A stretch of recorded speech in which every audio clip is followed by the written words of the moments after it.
Magandang araw mga kaibigan. Bigyan natin ng reaction opinion itong post ng Philippine Star. Pahayag ito ni dating Pangulong Gloria Macapagal Arroyo tungkol kay Boying Rimulya. Title, I will vote against it. Pampanga 2nd District Representative Gloria Macapagal Arroyo released a statement on the alleged plot to impeach Ombudsman Jesus Crispin Boying Rimulya. Ombudsman Rimulya, ito ang pahayag ni TGMA. Ombudsman Rimulya was a SESO Assistant Secretary. SESO po yung career service. Hindi yan natatanggal sa kanilang pwesto. Permanent na yan, SESO. Ombudsman Rimulya was a SESO Assistant Secretary in President Estrada's office when EDSA DOS happened. Rather than cling to his civil service security of tenure, he graciously vacated his post to give me a free hand in organizing Malacanang. Yan ang kanyang statement. Thus, if an impeachment resolution is filed in the House against him, I will vote against it. At least, klaro. Kasi mga last week ata, lumutang yung balita na meron daw religious group. Sino bang basta may pasabog.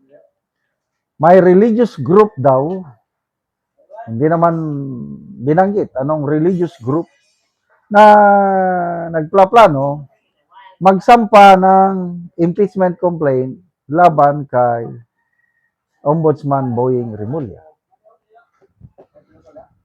So, isang kongresista lang ang kailangan para endorse. Palagay ko, posible na mayroon. Kasi nga itong nangyayari ngayon, mga selective justice na yan, baka may mga hindi naganahan sa ginagawa ng Ombudsman Boying Rimulya. At huwag tayong magtaka, bukas makalawa, siya ang sasampahan ng impeachment case sa Kamara. At nakikita ko, meron, imposibleng walang isang kongresista na mag-endorse. So, ibig sabihin, pag in-endorse ng isang kongresista ang impeachment complaint ng kung anong religious group yan na. Gugulong na ang proseso. So, as usual, dadaan pa rin yan sa Committee on Justice. Now, with Congresswoman Luistro, ang chairman, palagay ko, dito pa lang sa Committee on Justice, basura na yan. In the same manner na yung dalawang impeachment complaints laban sa Pangulo, basura kaagad sa Committee on Justice ni ano. So, hindi na aabot yan sa plenaryo. Yung impeachment case na isasampa laban kay Boying Rimulya. But at least, alam na natin ang stand ni dating Pangulong Gloria Macapagal Arroyo. Yun lang, yung sinabi niya na dahil voluntaryong umalis sa pwesto si then Assistant Secretary Boying Rimulya sa Office of the President, panahon ni Erap, parang tinatanaw niya yon na that's a good point for Boying Rimulya. She will vote against it. Na, alam niyo na, yung impeachment ni BP Sara, akala ko, isa si Congresswoman Arroyo ang boboto ng no. But, lumalabas, abstain o parang nag-absent. Ganun ba? Parang hindi siya nag-ganun. So, ibig sabihin, wala siyang klarong stand. Ana-ana lang siya. Yan o, typical na politiko. Bilib ako sa Brave 25. Hindi ko na maalala lahat yung pangalan ng mga 25 na kongresista na bumoto ng no. Ang mga malala ko lang Congresswoman Nograles ng Jensan, Congressman Dale Corbera ng Agusan del Norte, Leandro Libiste, yung mga Duterte, Ungab, yun, yung may paninindigan. So ngayon, hindi magtatagumpay ang anumang impeachment complaint laban kay Remulla dahil nandyan pa sila.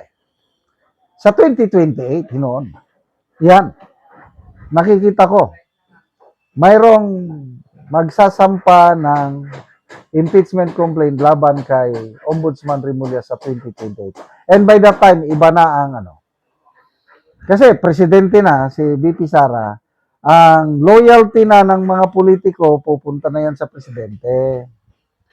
Kaya mas marami na ang kongresista by that time na kaalyado ng Pangulo. Yun, madaling makakuha ng numero para ma-impeach siya sa House of Representatives.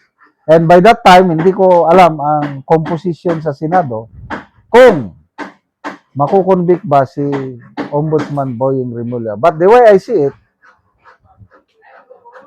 si VP Sara, pag sinabi niya humanda kayo, pag makabalos gyud ko nini, balos gyud ko matitikman nila ang hagupit ng agila ng Davao. Sabi ni Attorney Sulweca Lopez today, nagbisita sa Senado, prepare for Typhoon Inday. Double meaning yun. May Typhoon Inday na pumasok sa Pilipinas. At the same time, may Typhoon Inday na paparating sa 2028. Humanda sila. Salamat mga kaibigan sa inyong pagsubaybay sa channel nito. Nakakatulong kayo ng malaki sa tribong Talandig ng Bukidnon dahil ang sweldo natin sa channel na ito is pantulong sa tribo. Namimigay tayo ng libreng yero at pako para makapagpatayo sila ng mas maayos na tirahan. Panoorin nyo ang video na ito. Diri sa ipatindog nga balay sa natabangan og yero. So mao na ni ang iyang balay nga pagaatupan karon. Og mao na ni ang yero nga nahatag natabang sa ilaha nga ilang pag-iatok.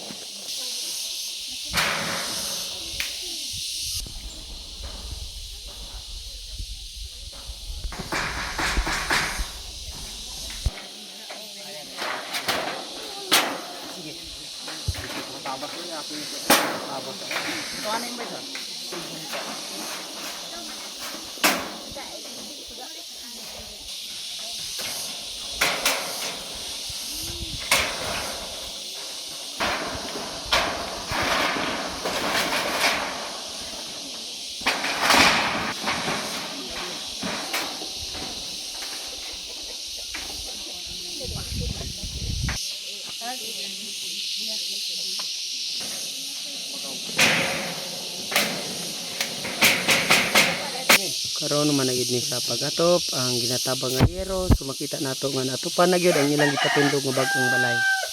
Kaya sa Ginoo, nakabalay na gid ko. Nagatag sa sin, tamas pud kaayo. Nakidloon ko sa akong tanan. Oo. So pila na ka tuig nga nakigpuyo lang ka sa imong ginikanan? Sa akong kuan, paminaw mga 5 na gid ka tuig. 5 na gid ka tuig. So karon dako na ako nga pasalamat kay naamo nga nakatabang sa amo aron nga makapabarog ko sa akong kaugaling nga balay aron di na ko magloon sa akong ginikanan. Pangalan nga pamilyado na ko. So naa na kay anak? Na anak ko anak karon isa.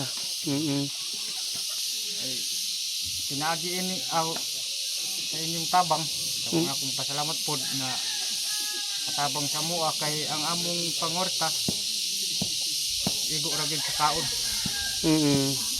So wala na budget para sa iatop nga yero.